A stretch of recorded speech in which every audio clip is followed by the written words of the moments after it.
by'ukuri tumaze iminsi dutegura imurikagurisha muri uyu mwaka wa 2024. Mu by'ukuri ni imurikagurisha navuga ko ryagenze neza ugereranyije n'izindi expo zagiye ziba, kuko uyu mwaka nibwo twabonye ubwitabire buhagije, nubwo yenda tutageze ku bwitabire twifuzaga, ariko kugeza ubu ngubu nibura dufite abantu bagera kuri 210. Ugereranyije n'umwaka ushize twari dufite abantu bagera ku 189. Ni ikigaragara yuko hari icyagiye kiyongeraho. Ikindi twavuga muri iri murikagurisha ryabaye uyu mwaka, hitabiriye ibigo byinshi bijyanye n'ibikora ubuhinzi, ubworozi, ndetse n'ibigo abantu bashobora kuboneramo amakuru y'ibigo by'imari, cyangwa se aho bashobora kubonera inyongeramusaruro. Ibyo byose twavuga ko ari agashya, ndetse n'inganda zitandukanye yaba izikorera hano Rwamagana mu cyanya cy'inganda cyangwa hirya no hino mu ntara, ndetse n'inganda zikorera ahandi zagiye ziza. Ni ikigaragara yuko uyu mwaka hari byinshi byagiye bihinduka, kandi twizera yuko bizakomeza imurikagurisha ryacu rikagera ku rwego rwiza nk'uko tubyifuza. Twariho tubivuga ko intara yacu ari ikigega cy'ubuhinzi n'ubworozi, ko abakora ubuhinzi ndetse n'ubworozi twabashishikariza kuza, kuko mu ntara yacu mu turere dutandukanye niho ushobora kubona inzuri aho abantu bashobora kororera. Dufite ibiyaga bigera kuri 32. Ni intara ushobora kubonamo ibiyaga byinshi abantu bashobora kuba bashora imari mu bijyanye n'uburobyi, mu bijyanye n'ubukerarugendo. Ibyo byose abantu baje mu imurikagurisha babona amakuru, kuko haba hari ibigo byinshi bitandukanye.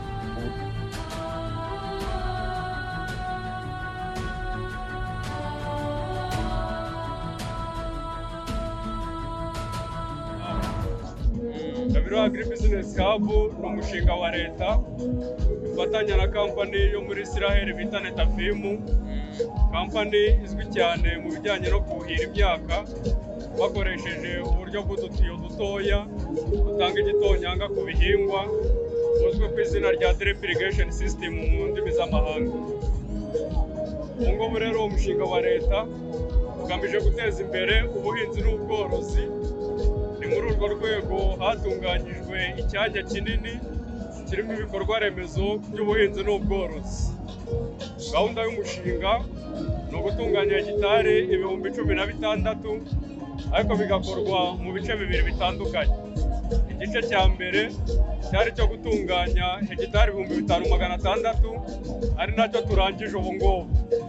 Ibyo 5,600 twabishyizemo ibikorwa remezo byo kuhira imyaka mu buryo bwa irrigation system, tugabanyamo amablocks atandukanye agera kuri 26, dushyiramo imihanda ku buryo buri bloke ikorwaho n'umuhanda, bityo abashoramari bazabukoresha bakazajya babona uko bakora ibikorwa byabo, haba mu buhinzi, kunyuzamo imashini, gushyiramo umusaruro, gushyiramo amafumbire, abakozi bakoramo, no gutwara umusaruro igihe bejeje. Ntende hoteli ni hoteli yubatswe na koperative Koporori Ntende, abahinzi bahinga umuceri mu gishanga cya Ntende. Bityo bashatse kwagura ishoramari bashinga hoteli Ntende hoteli. Bakaba ari byo bijyanye no kugira ngo duteze imbere by'amahoteli mu ntara yacu y'Iburasirazuba ndetse n'akarere ka Gatsibo, abaturage babigizemo uruhare.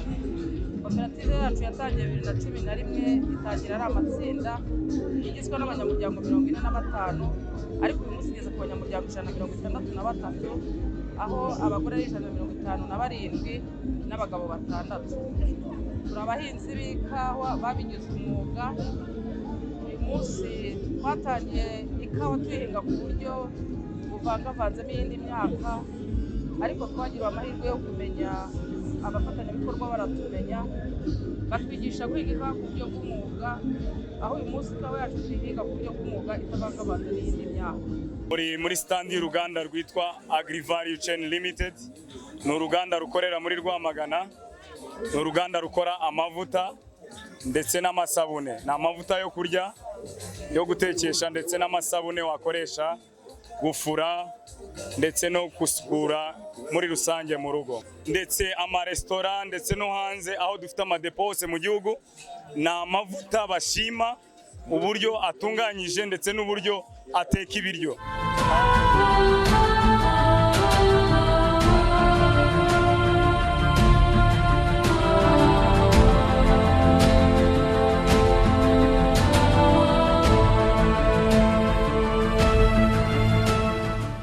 Expo yabaye nziza, abantu baratwitabira cyane cyane abantu bafunguza amakonte. Dufite konte, turi muri gahunda ya Nanjye ni Beka. Turashima PSF ndetse n'akarere ka Ngoma katuzanye muri iri murikabikorwa rya PSF intara y'Iburasirazuba 2024 ko ni ahantu hatubereye heza cyane. Twishimiye kugera kuko twagize imirongo itandukanye yo kubonana n'abahinzi borozi batandukanye, ndetse dufasha benshi kandi tuganwa na benshi, ndetse communication yacu n'ubutumwa biratambuka hirya no hino ku borozi bagize intara y'Iburasirazuba.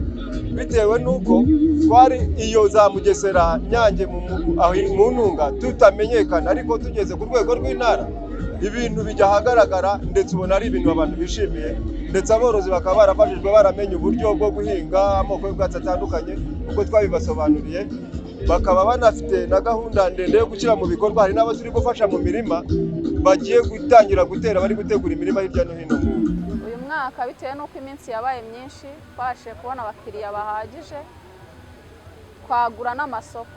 Icyo twishimira, dushimira PSF yagize ububasha bwo kuduhamagara kadugenera ino minsi kugira ngo tuyimare hano. Byatumye tubasha gucuruza uko bikwiye,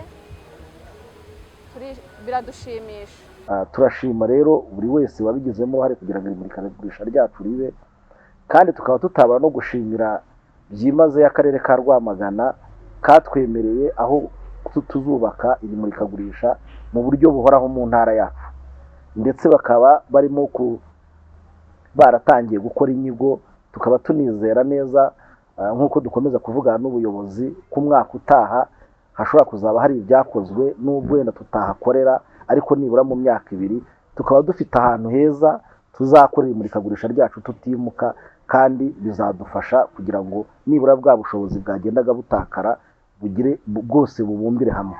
Ibyo byose rero nk'uko nabivuze ni ubuyobozi bwiza, ni ubufatanye bw'abikorera ndetse na leta.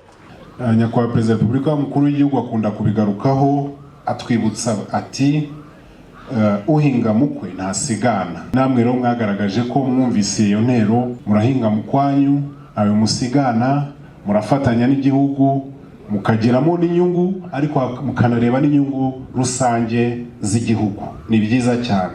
Turabashima rero ko nk'abikorera mukora neza. Turabashima nk'abikorera ko mwunganira leta. Turabashima nk'abikorera ko munumva neza kwihutisha iterambere, kandi ko riba rishingiye no kuri izo mbaraga zanyu igihugu.